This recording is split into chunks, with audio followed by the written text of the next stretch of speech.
Welcome to the Nerdstalgic podcast with your host, the Ginger Bookworm. Nerdstalgic with the Ginger Bookworm. Nerdstalgic with the Ginger Bookworm. Howdy folks, and welcome to part 2 of the Chronicles of Narnia book trilogy review. We are currently on book 4, Prince Caspian, but before we get onto that, I just want to say if you haven't listened to part 1, please do go back and listen to part 1, because then it will make a bit more sense. In part 1, we looked at the first 3 books in the Chronicles of Narnia trilogy, that being The Magician's Nephew, The Lion, the Witch and the Wardrobe, and The Horse and the Boy. Today we'll be looking at The Prince Caspian, The Voyage of the Dawn Treader. I always say trader, but it's Treader. Treader. The Silver Chair, and The Last Battle, which is the last book. Now, I had kind of hoped to put them all in one video, but the issue being is the fact of there's a lot to talk about these last few books, and I didn't think like I'd fit it all in under 2 hours. And I'll be honest with you, I know you guys, loyal and enjoy my content, but I don't think any of you are really going to want to sit there and listen to me talk about Narnia for 2 hours. I would happily do so, but I don't think you folks would be interested in it. So I decided to do it in 2 parts. This is part 2. But yeah, if you haven't checked out part 1 yet, please do. Also, again, same old. Don't forget to check out my Twitter, Nerdstalgic_pod, for all the other things I've got coming this holiday season. There's a lot more Narnia things to come. I'm going to be reviewing the movies, and then I'm going to be play one of the video games on the Xbox 360, which I think will be a fun time. And yes, there's a lot to come, so make sure you follow me on Twitter. And if you're listening on YouTube, don't forget to like, subscribe, and all that jazz, because it really does help out a lot. And yes, so next book 4, is Prince Caspian, The Chronicles of Narnia. A prince fights for his crown. A prince denied his rightful throne gathers an army in a desperate attempt to rid his land of a false king. But in the end, it is a battle of honor between 2 men alone that will decide the fate of an entire world. I love Prince Caspian. I think Prince Caspian is a fantastic character, and he's done a lot more justice, in full fairness, in the books than he is in the movies. One of the funny things, and I'll mention this when I get around to the films, one of the things that make me laugh about the movies is the fact of the actor they get to play Prince Caspian. I can't remember his name, but he's an English actor. But they give Caspian a very sort of Spanish conquistador sort of accent. And it is kind of the same, because again, the way that it works law-wise is that because I was always confused about how it is that these people that are Narnian, that are not Narnians, are not from here. Obviously, they're not from here. They don't speak Narnian. They don't like the Narnian culture. They don't have magic and all that. How is it that they got to Narnia? And it turns out that they're pirates. That there was a pirate ship and they landed on an island. And this is what it kind of ties back to the Wood Between Worlds. It ties back to the first book about the magic and about different dimensions and stuff like that, where it basically says that some pirates were shipwrecked on an island. And as they were going through the island, they found a cave. And within going through a cave, they kind of walked through a portal and found themselves in Narnia. And that's where they kind of started up from there, really. And that's where they started their empire and started taking over. And next thing we know, we've got Prince Caspian. And I really find that really interesting, because again, it links into pirates, which are the pirates, but also different dimensions, different realities, and I think that's just quite fascinating. But in terms of Prince Caspian, I love it because, as I mentioned in the movies, they changed his accent to make him like a Spanish conquistador, even though in the books they have no need, like it's never referenced as him being Spanish or any sort of like anything like that. It was just the fact of he was a pirate and his people were pirates, and they just came from our world to Narnia by accident, or you could say on purpose, because again, it's a fact of yeah. I guess I was going to say in purpose, because maybe Aslan invited them, but then again, why would Aslan invite them? That's another question for another episode, I guess. That's if he did or didn't. But the point I'm trying to make is the fact of, in terms of Prince Caspian, I enjoy it because the characters is just he's just very interesting, more interesting than we get to see him in the films. In the films, he's very sort of um, kind of prince. Again, he's a prince. He's very much the fact of I'm highborn and I'm better than everybody else. But like it's the same thing of like I don't understand why we hate the Narnians so much. And in the books, it's a lot different. He's a lot younger. In the films, he's like a teenager in his 20s, where in the books he is just a young lad, a young guy who basically his uncle was going to kill him, so he basically leaves. He decides that he's going to get out and he's going to raise an army to go against his uncle. Because he found out, I think, if I remember correctly, he found out his uncle killed his father, and that the plan was that he was going to raise Caspian to kind of be like him, so that he didn't have to kill Caspian off. But it turns out that the fact that he would end up having to kill Caspian because Cassium's not like him or anybody else, and that he basically wants to stay and rule forever. You've heard this story many times before, but it's one of those where it's how can I explain it? It's a continuation of the Narnian story, but also an end of the Percival children story in a way. Whereas, the Percival children, Susan, Edward, I always I where Peter, Susan, Edmund. I always call him Edward. It's not Edward.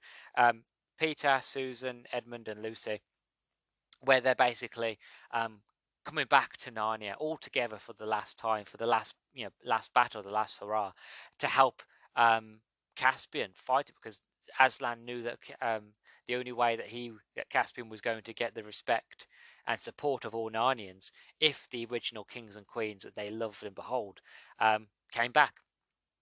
And it does. It ends the story really well with them, and Peter and Susan. They get their sort of ending, but it's their last time in sort of Narnia because they're now too old to actually visit Narnia and to be in Narnia. They need to go away and grow up.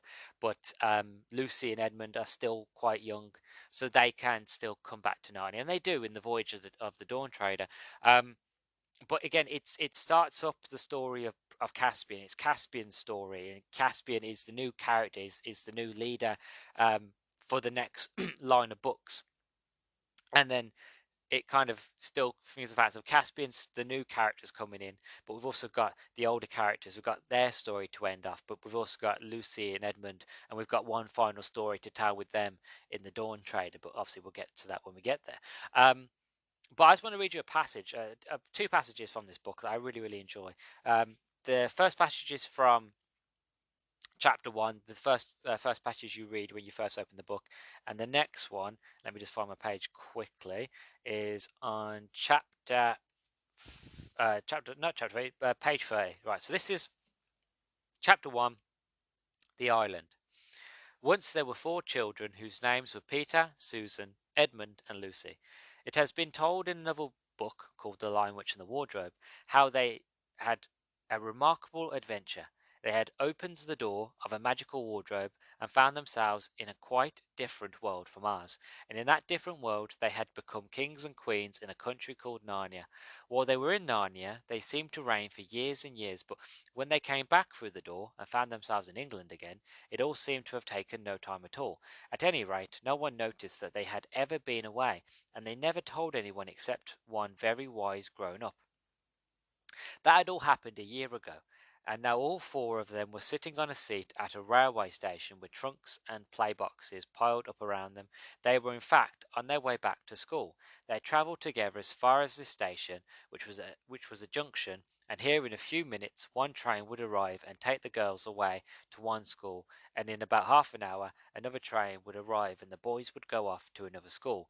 The first part of the journey, where they were all together, always seemed to be part of the holidays, but now when they would be saying goodbye and going different ways so soon, every one felt that the holidays were really over, and everyone felt their term time feelings beginning again, and they were all rather gloomy, and no one could think of anything to say. Lucy was going to boarding school for the first time. Now, you read that and you would just see it's an introduction to not just the characters, but it's also to reaffirm what happened in the last book, that they went on an adventure, and a year is now passed since The Lion, Witch, of the Wardrobe. But also, if you noticed, very, very slyly right there. He goes, this had all happened a year ago, and now all four of them were sitting on a seat at the railway station with trunks and pillboxes around them. They were in fact on their way to school. They had travelled through to get together as far as the station, which was a junction, right? So keep that mind junction in your mind, right? And here, in a few minutes, one train would arrive and take the girls away to one school, and in about half an hour, another train would arrive and take the boys off to another school. Now, we all know junctions, train stations, all that. That's how they work. But listen to the word in here, right? And it kind of makes more sense when you understand why I explained before about the whole idea of growing up, the whole idea of going to Narnia. But as soon as you've grown up, you go one way and you go another, and it's kind of that. It's kind of foreshadowing for what is to come. Whereas the boys are growing up now, the girls are growing up. Susan and Peter are now technically almost adults, young adults. They're at the age of not believing, they're at the age of growing up. So they're at that junction where Susan and Peter are going in one direction and Lucy and Edmund are going in the other, i.e. one's going to Narnia and one's going to grow up. You know what I mean? So I like that. It's foreshadowing to what is to come at the end of the story, but also it's kind of setting up the fact of a year has passed, but in Narnia a lot of time has passed in Narnian years since the children were last there. This next segment I want to read you is at the very bottom of page 29 and carries on to page 30. Right, so it goes like this. Where's the horn? Oh, bother, oh, bother, bother, says Susan after she had thought for a moment. I remember now. I took it with me the last day of all. The day we went hunting the white stag. I called it a harp. It wasn't a harp. It was actually a stag. So I do apologise for that if any confusion in part one. Anyway, the day we went hunting the white stag. It must have got lost when we blundered back into the other place. England, I mean. Edmund whistled. It was indeed a shattering loss, for this was an enchanted horn, and whenever you blew it, help was certain to come to you, wherever you were. Just the sort of thing that might come in handy in a place like this, said Edmund. Never mind, says Susan. I've still got the bow, and she took it. Won't the string be perished, Sue? Said Peter.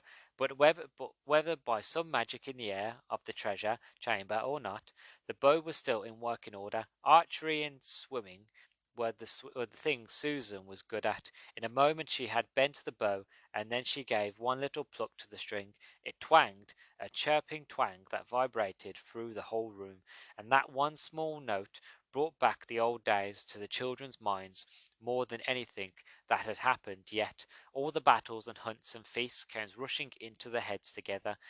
Then she unslung the bow again and slung the quiver at her side. Next, Peter took down his gift, the shield with the great red lion on it, and the royal sword. He blew and rapped them on the floor to get off the dust. He fitted the shield on his arm and slung the sword by his side. He was afraid at first that it might be rusty and stick to the sheath, but it was not so. With one swift motion he drew it and held it up, shining in the torchlight. It is my sword, Ringhorn, he said. With it I killed the wolf. There was a new tone in his voice, and the others all felt that he was really Peter the High King again. Then, after a little pause, everyone remembered that they must save the battery. They climbed the stairs again and made up a good fire and lay down close together for warmth. The ground was very hard and uncomfortable, but they fell asleep in the end. So that small section is just kind of a reaffirmation that time has passed. There is a lot more to that chapter. There is a lot more where they kind of first get to Narnia and they first find the ruins of Carpavel, which is their castle that they lived in for years and years and years as they were growing up, as they were the kings and queens of Narnia, and that they, when they had left Narnia, that all their belongings, all their weapons and all their sort of things, all the gifts that they were given off Santa in the Lion, Witch of the Wardrobe was still there. They still had a place in Narnia. Sadly, the horn was missing, but it turns out that the horn was passed down to generation to Prince Caspian. Caspian had the horn. And the horn becomes quite important as the series goes on. But I just love that little segment just because as they kind of come back to Narnia, because obviously, if I remember correctly, I don't think The Horse and the Boy came out before Prince Caspian, so that most people would go straight into Prince Caspian. But I guess if you read The Horse and the Boy, then you would know that a lot of time had passed, and you'd kind of know how they were as kings and queens when they were grown ups, how they acted, and how good they were at being kings and queens, and the battles that they faced, and so on and so forth.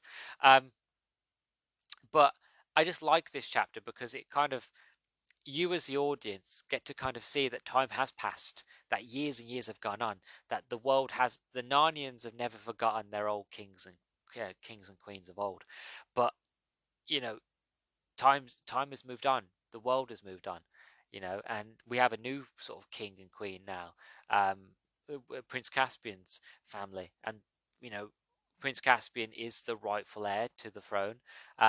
But it will take the king and the kings and queens of old to come back to kind of help him fight this war, fight this battle, to fight his uncle. And they do in the end. And at the very, very end, I really love it, and I think they do it. It's done well in the books, but I'll be honest, this is where I preferred the ending of the second movie, because in the end of the movie, I just love the visuals of it, where the tree opens up and it becomes a portal, and that all those that don't wish to stay in Narnia, there's those of Prince Caspian's people, basically can go through, and there's little portals that take them to a little island where they can live there forever and be happy. They don't have to be in Narnia, and some people get to leave, and then it's the Percival children's time to leave, and that Aslan basically says to Peter and says to Sue that your time is over here in Narnia. You may not return. And then Lucy and Edmund basically ask, and Aslan says to them, "So you can have one more adventure. You can come here one last time. You know." And I think that's really nice. You know what I mean? That's, again, I'm saying it like it all happened in real life. It's still real to me. God damn it. But no, I just think it's really nice, the kind of like the send off of two heroes, but we still get to keep two heroes. You know what I mean? So Peter and Susan grow up, but you still have at least one more adventure with Lucy and Edmund. And I really like how it was done in the film, and the music, the calling, that song, absolutely beautiful. You know, it started off as a feeling, which it grew into a hope, which then turned into a quiet thought, which been turned into a quiet word.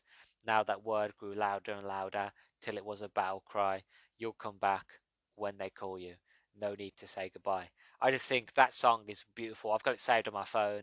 It's done so well. It's used really, really well. Again, I know we're not talking about the movie here yet, but I just think that the ending of the film is better than the ending of the book. But either way, both are fantastic. But that was Prince Caspian, book 4. Time to move on to book 5 now.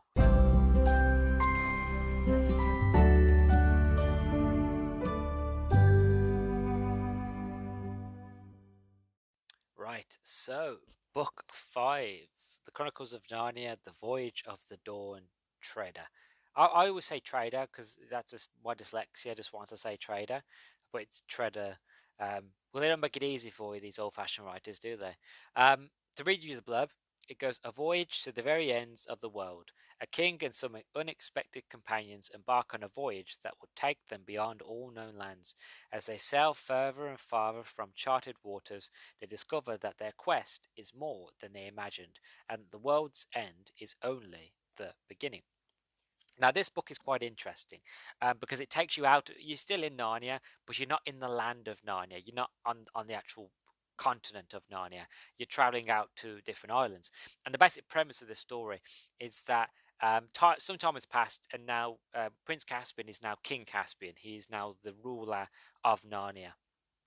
And that some time has passed, and that you get sort of speckles and moments here and there of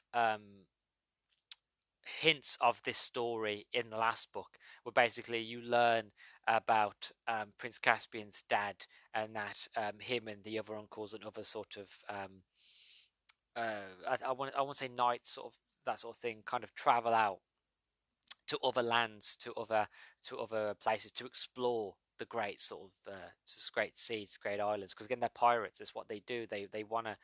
It's all well and good having a land base and having a fort or a castle or whatever. But pirates are, they have that call to the sea, so they want to go out to the sea and to explore. And it kind of, you hint at that there, and then that they kind of went and they got lost and they were never heard from again.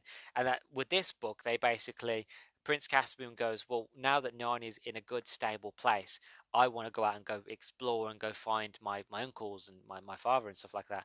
And he does. He goes out and explores, and within doing so, he ends up Lucy, Edmund, and Eustace, or Nuisance as I like to call him, but Eustace is basically brought into this. Eustace is their cousin, who was basically a snob. But by the end of the book, he's all right. But at the beginning, he's a bit of a snob, to be honest.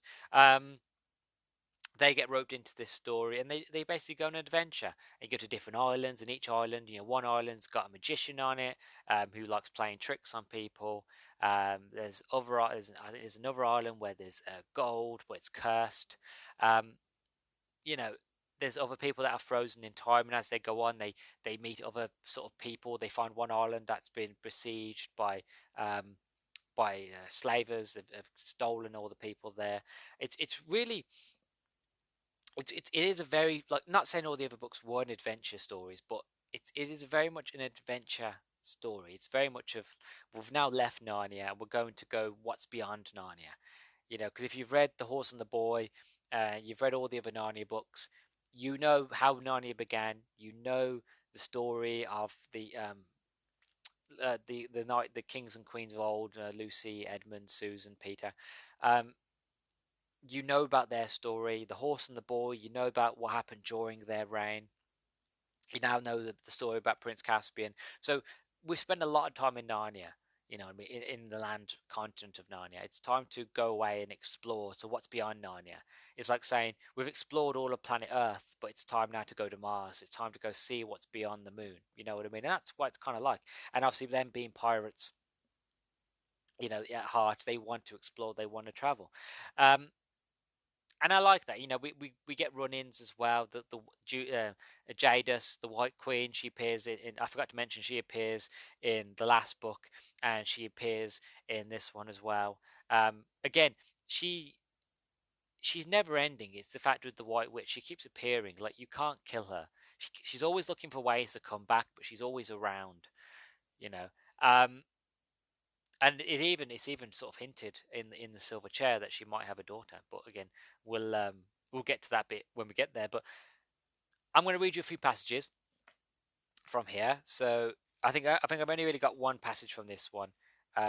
Actually, let's see if I can actually find you another one as well afterwards, about when Eustace gets turned from a dragon back to a boy, because it's quite brutal, to be honest.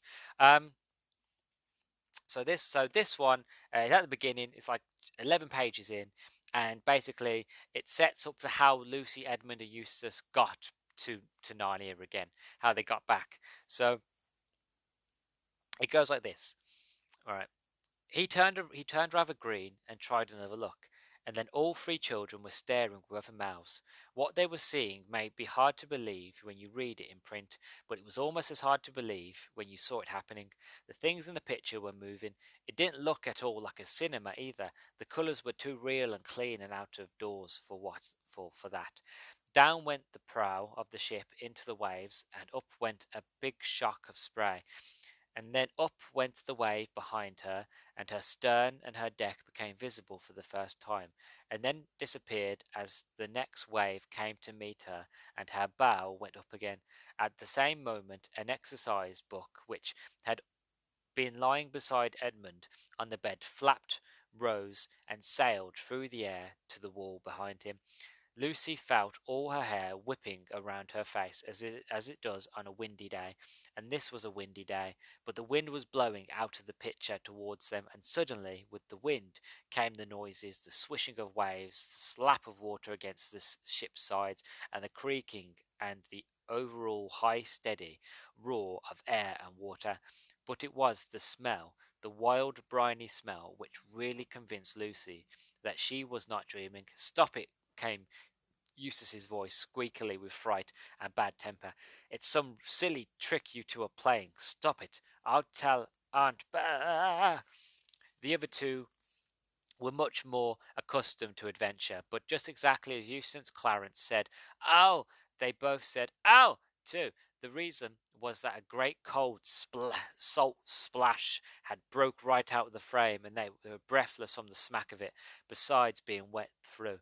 "I'll smash the rotten thing," cried Eustace, and then several things happened at the same time. Eustace rushed towards the pitcher. Edmund, who knew something about magic, sprang after him, warning him to look out and not to be a fool. Lucy grabbed him from the other side and was dragged forward, and by this time either they had grown much smaller or the pitcher had grown bigger. Eustace jumped to try to pull it off the wall and found himself standing on the frame. In front of him was not glass but real sea, wind and waves rushing up to the frame as they might to a rock. He lost his head and clutched at the other two, who had jumped up beside him.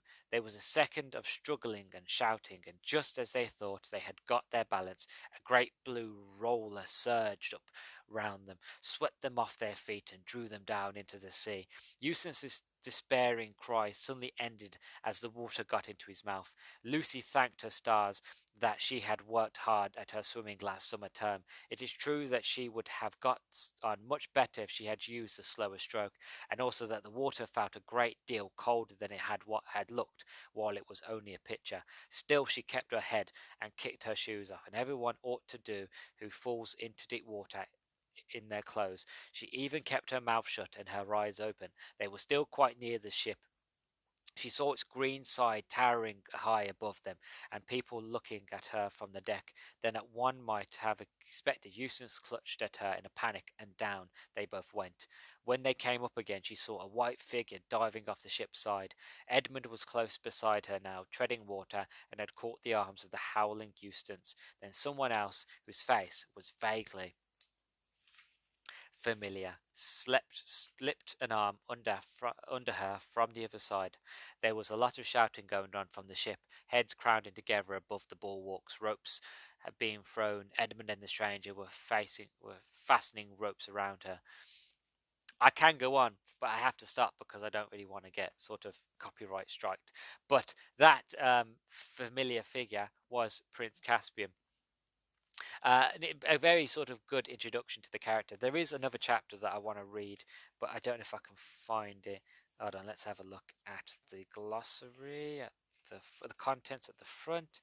The pitch in the bedroom on board the Dawn Treader of the Lone Islands, what Caspian did, the storm and what came of it, the adventure of Eustace, how the adventure ended, two narrow escapes, the Island of Voices, the Magician's Book, the Duffel Buds Made Happy, the Dark Island, the Three Sleepers, the beginning of the end of the world, the wonders of the last sea, and the very end of the world. I don't think I can. I don't think I'm going to find it, if I'm being honest. I don't think I will. Oh, let's have a look. Please, listen amongst yourselves. Basically, the section I want to read to you, and the reason why I think it's so interesting, is because through this story, Eustace goes off on his own, and within doing so, he finds I don't know what you would call it, but he finds treasure, jewelry, gold, that sort of thing. And Eustace being Eustace, he basically decides that he's going to put one on. And as he puts it on, it curses him, and it turns him into a dragon, basically for stealing the treasure. And he slowly starts to kind of learn who he starts to learn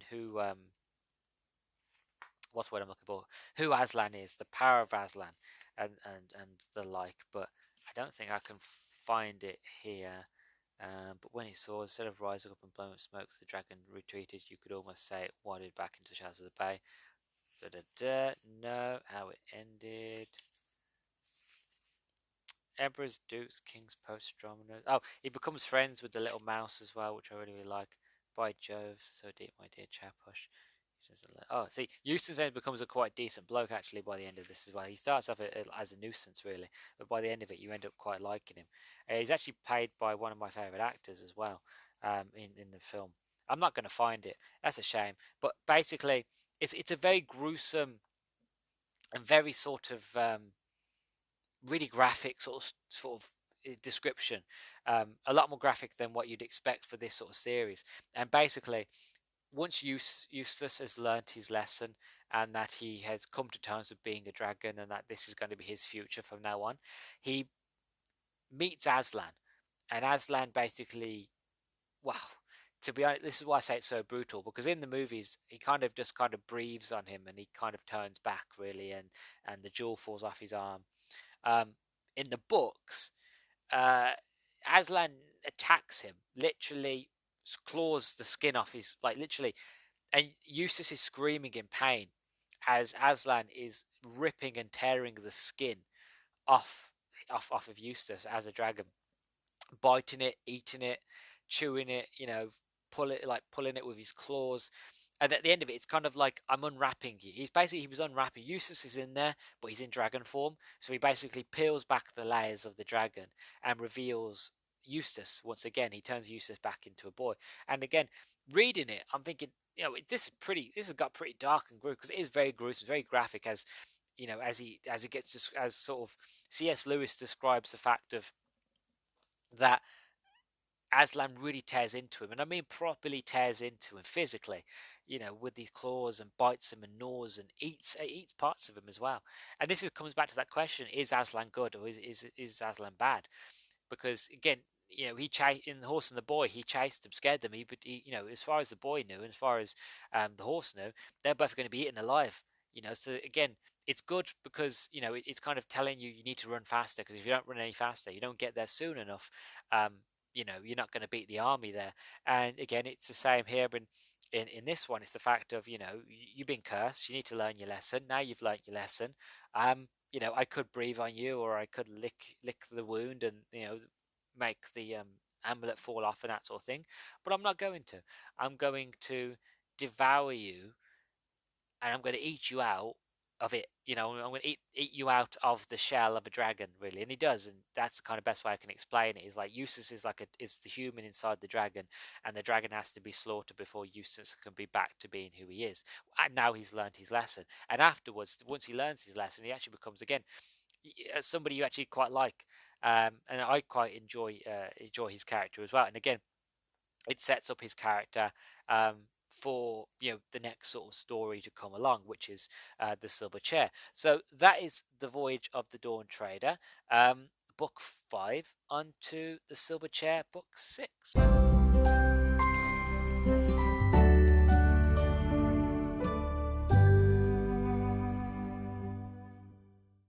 Right, so book 6. This is the second to last book. We're almost there. The Silver Chair by C.S. Lewis. A prince imprisoned, a country in peril, through dangers untold and caverns deep and dark, a noble band of friends are sent to rescue a prince held captive, but their mission to Underland brings them face to face with an evil more beautiful and more deadly than ever expected. All right.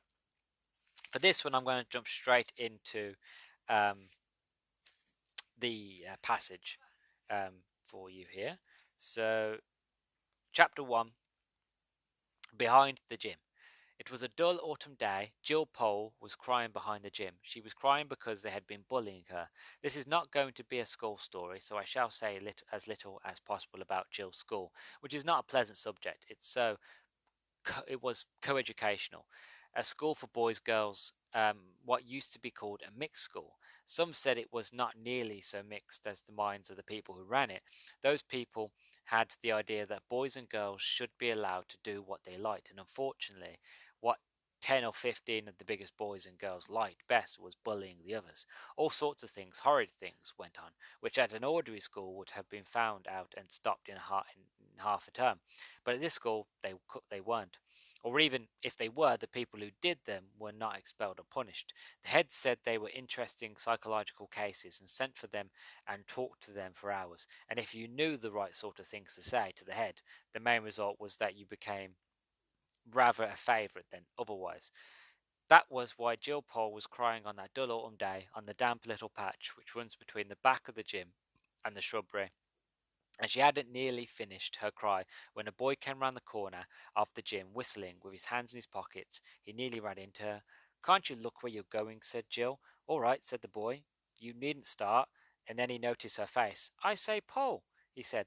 What's up? Jill only made faces, the sort you make when you're trying to say something, but find that if you speak, you'll start crying. It's them, I suppose, as usual, said the boy grimly, dragging his hands further into his pockets. Jill nodded. There was no need for her to say anything, even if they could have said it. They both knew. Now look here, said the boy.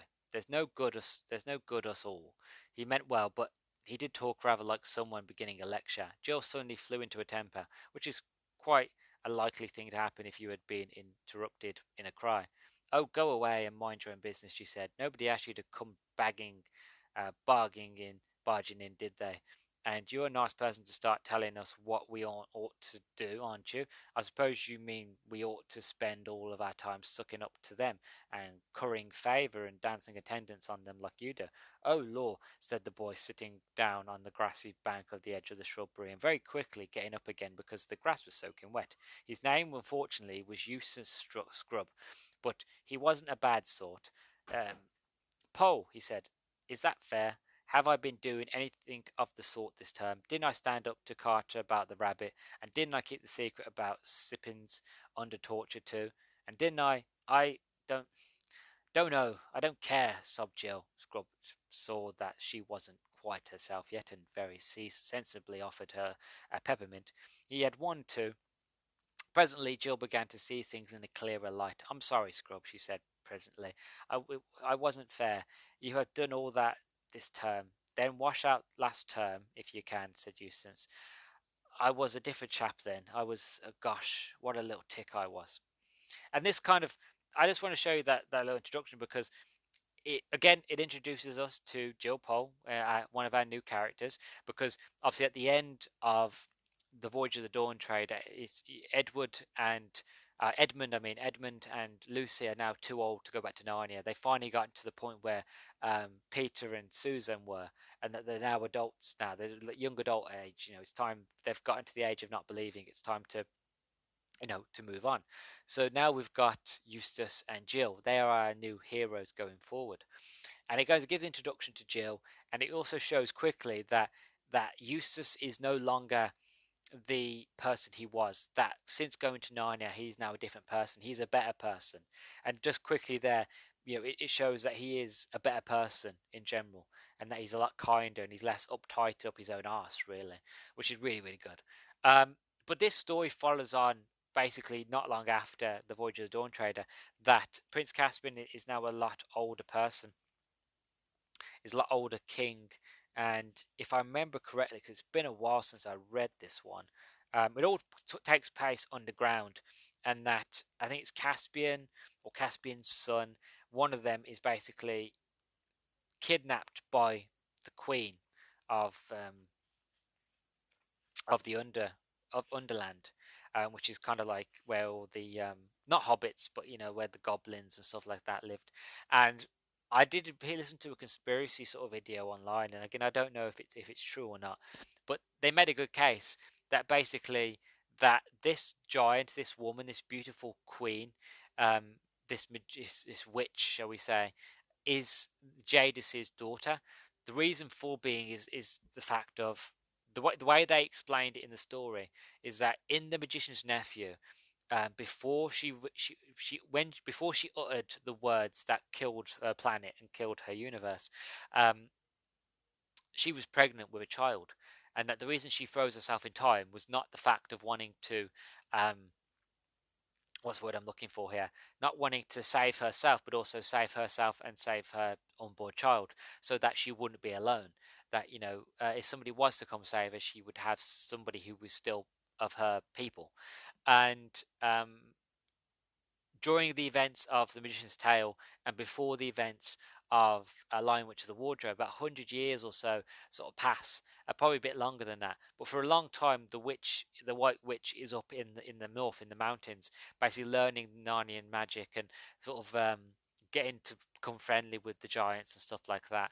And there's very much a high chance that in that time she gave birth, and that she brought up her daughter, and that her daughter went off on her own sort of crusade to rule, because her mother wanted to rule Narnia, so she had her own place, and she found her way underground and started to become leader and ruler of the goblins and the people underneath Narnia. like that. So it's never really stated in this book that that's what happens. But again, that's just a theory. Um, but again, I don't remember this story that well, and I don't mean that in a bad way that I didn't like it. It was again, it was very much like for me, it was like the horse and the boy. It was very much it was a good story. I enjoyed it, but like for me, I don't know. It didn't have as much staying power as the other books. For example, the last battle, the next book I'm going to talk about. The reason that sticks in my head so much is because it's just shockingly terrible. If I'm being completely honest. And that's why that one stuck in my head. But this book is neither bad nor is it great. It's just good. And sometimes good books stick with you, and sometimes good books don't stick with you. They kind of get pushed out by the great books. But this one, what I remember from it, I enjoyed it because again, it continued the story of Eustace. Eustace got to show more of how he had changed, that he'd become a better person, and that he could prove to the audience, to the reader, that that Narnia had changed him, and now he was back in Narnia. He was also a better person, a newer person, a different person, really, and that Pole, she got to kind of see Narnia for the first time and be guided through somebody who's already been there, and she's also starting to learn how this world works, coming and kind of standing up for herself. So when the end of this book comes and that the bullies come see her again, she stands up for herself and she really does, go for them. Um, and I like that, she stands up for herself and she just was like, no, I'm not going to take it anymore. Like I've faced down goblins, I've done some really amazing, incredible things. I'm not going to stand for this bullying anymore. She stands up for herself, her and Eustace, and eventually the bullies back off and they go, we're not going to mess with that girl no more. So it's a really nice sort of story, a nice end to her sort of, not what I say end, it's an end to this story, but it's not end to their overall story. Their story ends in the last battle, which I will get into talking about right now.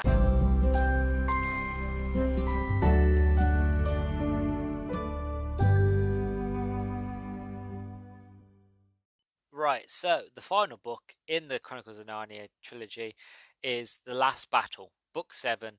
And I'll just be honest with you, I hate this book. I hate this book with a passion. I hated it when I was reading it. I hate it now. Um, it's terrible. Like, literally, as far as I'm concerned, it is not the end of Narnia. It is the end of Narnia, but for me, not just because I don't want Narnia to end. Genuinely, I just don't like how this book ends. And because C.S. Lewis is dead, there's no way to amend it. So the way I amend it is to pretend it doesn't exist. I'll read you the blurb. Um, the last battle. The last battle is the greatest of all battles. During the last days of Narnia, the land faces its fiercest challenge. Not an invader from within, but an enemy from not an aid. Not an invader from without, but an enemy from within. Lies and treachery have taken root, and only the king and a small band of loyal followers can prevent the destruction of all they hold dear. In this, the magnificent ending to the Chronicles of Narnia. It's not magnificent. It's caca. It's poo poo. It's meh. It's the amalgamation of, you know what I mean, of shit, basically. I hate to swear, but it's true. It's just terrible. Basically, in this story, there is homophobia, there is racism, there is so much stuff in this book that's terrible. I'm just going to spoil the ending because I just don't like it. So basically, this being the last book, obviously it takes into account everything that happened in The Horse and the Boy, and The Magician's Nephew, and The Silver Chair. All those things it takes into account, all those characters and people from those books come back to Narnia at the very, very end, and that you have Peter, you have Lucy, and you have Edmund. They're all there. They all return. It's the end of Narnia. They're in heaven or whatever you want to call it, and they all look around and they go, "Oh, where's where's Susan?" And it's the fact of, "Oh no, Susan can't come because she wasn't a virgin." I was like, "What? Fucking what? When?" You know what I mean? And this is where, again, the kind of, I'm not going to get into it. I'm not going into the politics behind it. But I was like, okay. Like, I was already pissed off up to this point, but then it really soiled it for me. And then, like, literally, Aslan caused an accident in the real world. I think it was Aslan caused a train accident in the real world to kill all, like to kill like Edmund and Lucy and all that. So like, where did Susan go? Did Susan go to hell? Did Susan survive? Like, we not really explained. And there's loads of other parts in this story that I really just don't like, and there's, like I said, there's racism in it, and it's just like, what happened? Like, what happened to C.S. Lewis? He was doing so well with this series, so fantastically. Then I got to this book, and I was like, what the fuck? Generally, what happened to you? Who hurt you? Please sit down, tell me who hurt you, because I want to know, because I want to beat them up and find and help you get some sort of, you know, recovery, so that we can get you on to amending this book and to fixing it, because this ending is shocking. I was annoyed as a fan experiencing it now, because I get to read these books one after the other. But think how annoyed you would have to be if you grew up with these books and you'll finally get round to the last book. The last book's finally been written. You finally got around to reading it, and that's what you read. And it's like, what? I've been wasting all my life reading this series, loving it, loving the characters, loving the world, just for it to end like this, just to be faced with this kind of drivel. Generally, it's a terrible book, and I don't like it. I'm going to read, like, I'll read you an expert. I'll read you, like, the first, bits from the first chapter, because I don't want to read any more, really. Because, again, this whole thing's just magoo. Like, I'm generally looking at it, I'm just thinking, I'm touching it in my hand at the moment, and I just feel disgusting, really. Like, it's just horrible. Anyway, so chapter 1 by Cauldron Pool. In the last days of Narnia, far up to the west beyond Lantern Waste and close beside the great waterfall, there lived an ape. He was so old that no one could remember when he had first come to live in those parts, and he was the cleverest, ugliest, and most wrinkled ape you could imagine. He had a little house built of wood and thatched with leaves up in the fork of a great tree, and his name was Shift. There was very few talking beasts or men, or dwarfs, or people of any sort in that part of the wood, but Shift had one friend and neighbour who was a donkey called Puzzle. At least they both said they were friends, but from the way things went on you might have thought Puzzle was more like Shift's servant than his friend. He did all the work. When they went together to the river, Shift filled the big skin bottles with water, but it was Puzzle who carried them back. When they wanted anything from the towns further down the river, it was Puzzle who went down with empty panniers on his back and came back with the panniers full and heavy, and all the nicest things that Puzzle brought back were eaten by Shift, for as Shift said, "You see, Puzzle, I can't eat grass and thistle like you, so it's only fair I should make it up in other ways." And Puzzle always said, "Of course, Shift, of course, I see that." Puzzle never complained, because he knew that Shift was far cleverer than himself, and he thought it was very kind of Shift to be friends with him after all. And if Puzzle did try to argue about anything, Shift would always say, "Now, Puzzle, I understand needs to be done better than you. You know you're not clever, Puzzle." And Puzzle always said, "No, Shift, it's quite true. I'm not clever." Then he would sigh and do whatever Shift had said. One morning early in the year, the pair of them were out walking along the shore of Cauldron Pool. Cauldron Pool is the big pool right under the cliffs at the western end of Narnia. The great waterfalls pours down into it with a noise like everlasting thunder, and the river of Narnia flows out on the other side. The waterfall keeps the pool always dancing and bubbling and churning around and around as if it were on the boil, and that, of course, is how it got its name of Cauldron Pool. It is liveliest in the early spring, when the waterfall is swollen with all the snow that had melted off the mountains from up above Narnia in the western world from which the river comes. And as they looked at Cauldron Pool, Shift suddenly pointed with his dark, skinny finger and said, "Look, what's that?" "What's what?" said Puzzle. "That yellow thing that's just come down the waterfall. Look, there it is again. It's floating." "We must find out what it is, must we?" said Puzzle. "Of course we must," said Shift.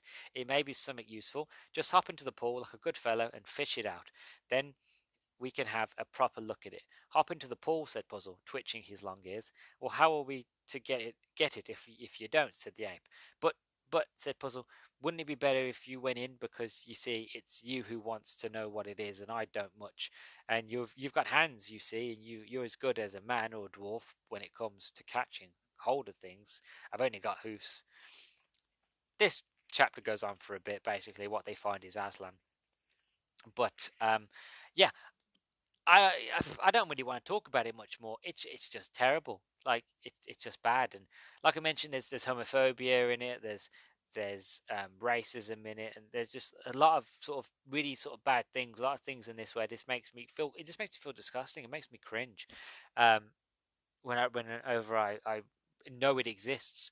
Um, and it really bummed me out because I remember I think it was last year that I properly sat and read all the books one after the other, and I was enjoying myself. I enjoyed the journey. I enjoy Narnia. I have a great fondness for it, as I explained at the very beginning in part one.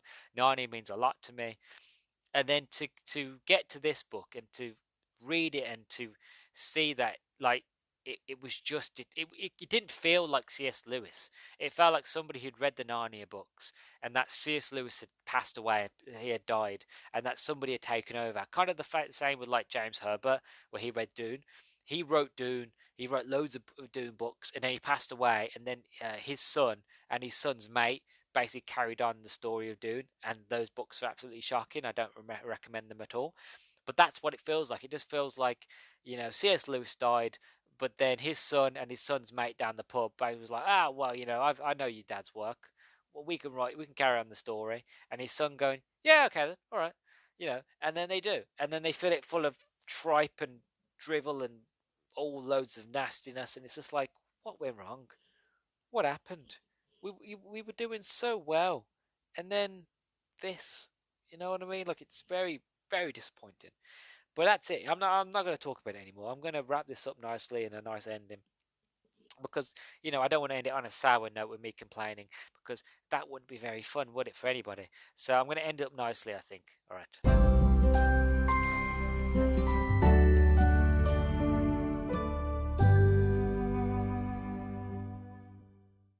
So finally, here we are. We're at the end of not just part two, but of this section of the beginning of this month of Narnia month for me. Next week, I'm hopefully going to be looking at the first movie.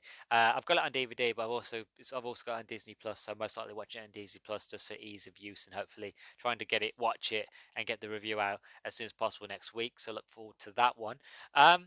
But yeah, I just wanted to start off with the books because there were so many of the books, and obviously Disney only really did 3 movies, and they didn't really expand further than that. I guess they could have, because they had Will Poulter, and Will Poulter was a fantastic actor, and he plays Eustace fantastically. They could have continued it, but they decided not to. I know Netflix, I think next year, are bringing out a Narnia show, which I'll look forward to, and I'll review that when it comes out because again, I love anything to do with Narnia. But yeah, I won't start with the books because I just feel like they weren't given enough justice, and people only really know, if anything, if I'm being honest, people only really know about the Chronicles of Narnia, Lion, Witch of the Wardrobe, and Prince Caspian, and then you know, not many people watch the third movie, so not many people know that the third movie is the Voyage of the Dawn Trader, really. So it's just Lion, Witch of the Wardrobe, and Prince Caspian. So I just wanted to kind of expand that world in people's minds, just to let them know that it is a big world. Um, than it's painted out to be. I love it. It still means the world for me, despite my hate. Like I remember when I first finished this series, I really generally felt so deflated and disappointed that it ended the way it did.